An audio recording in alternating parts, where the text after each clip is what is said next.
Welcome back, everyone. I'm Charlie Mattingly, and I've got Mark Covell, and we're with Leading Edge Financial Planning. Today, we're going to pick up where we left off last time. Mark, we talked about after-tax contributions to the 401k, otherwise known as the Mega Backdoor Roth 401k, Mega Backdoor Roth IRA. And we're going to talk, last time we talked about the mechanics, where you click the buttons to participate.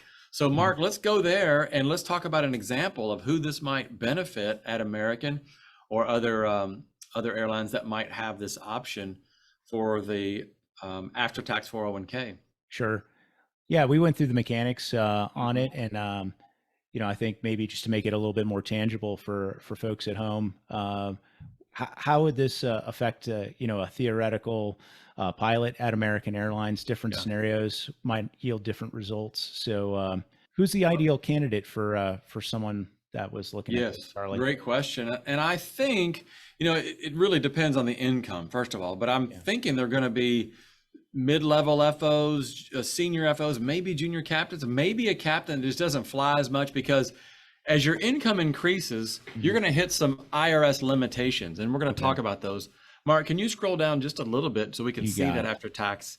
There we go. Oh, I don't know. There we go. That's perfect. So let's just take an FO for now at American that's making 200 grand. Okay. One thing we're going to have to think about is, and these are awesome challenges to have, right? Awesome things to manage.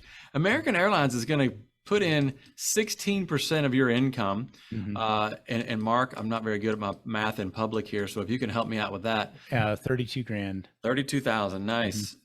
And so that's 32,000 American Airlines is going to put in for you. That's known as the non-elective contribution. That's official IRS lingo. Okay. Mark, I've heard pilots call this B fund, whatever. It is not a match. That's the important thing, is that happens regardless of what you do as a pilot, which is awesome.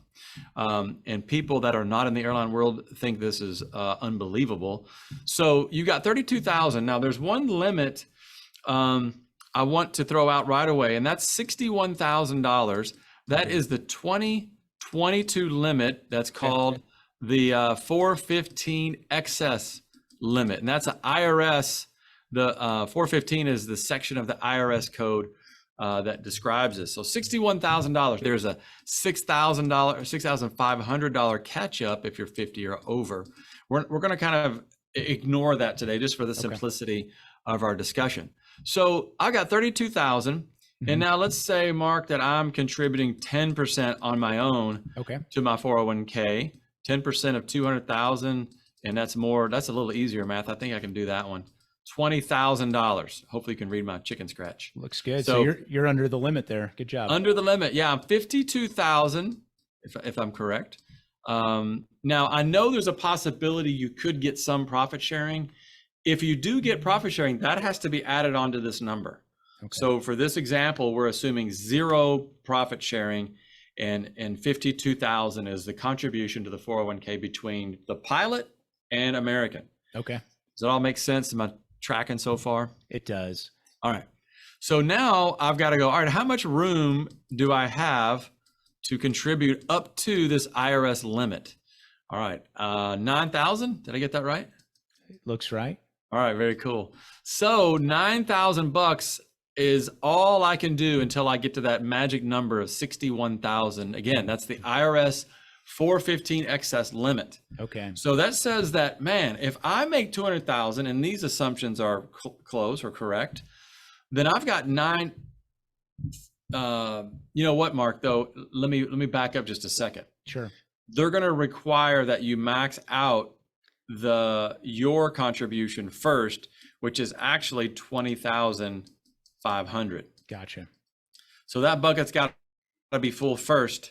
And then we can go, so I'm going to modify real quick on the fly. That's just going to reduce this number to 8,500. Okay.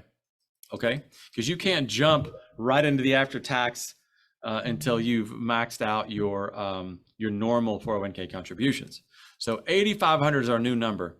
And so now if I wanted to, 8,500, and I don't know exactly, I think you have to estimate this one, Mark, because these are going to be a little bit of a guess, because you may not know exactly how much money you make, But I Sure. think the good news is American is going to stop you at this limit. Is Okay. that, am I tracking so far?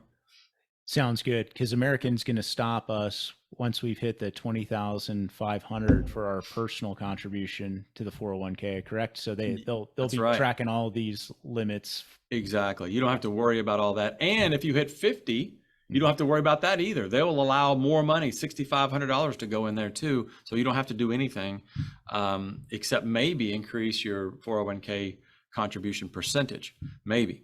Now this 8,500 is what I can put in until I hit the $61,000 mark. Okay. And as a percentage of my income, if we're assuming 200,000, that is about 4.25%. Now you can't Okay. put 4.25 in there, so I'd probably put exactly what you have. I'd probably put 5 in there. Yeah.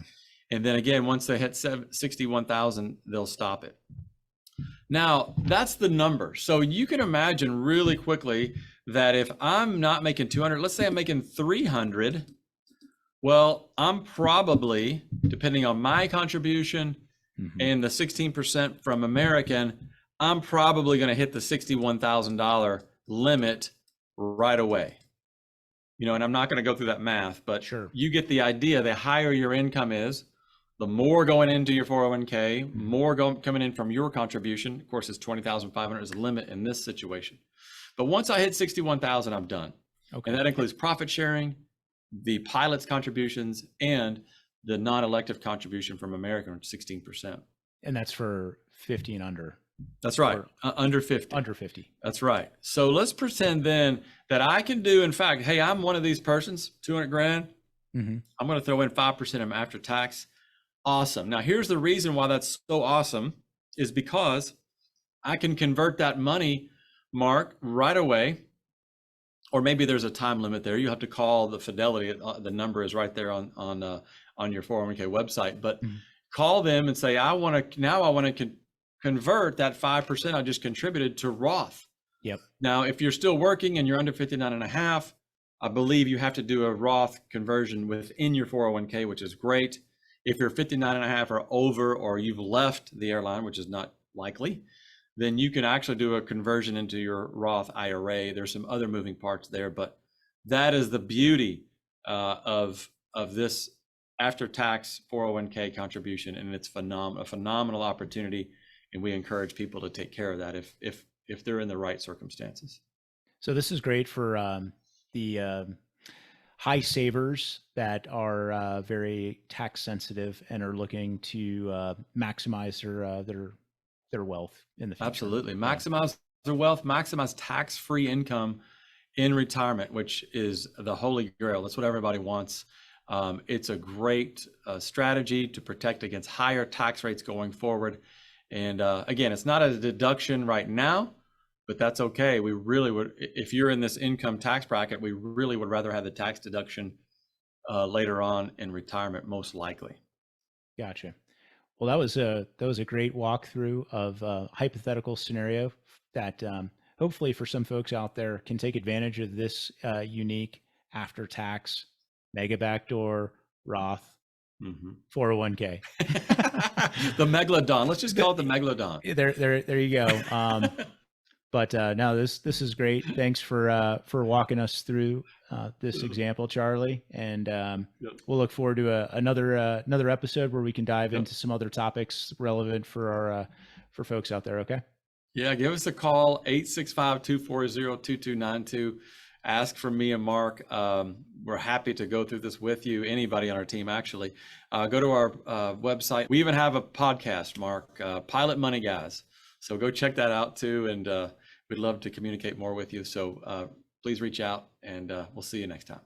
Leadingedgeplanning.com. Thanks, Charlie. Take care.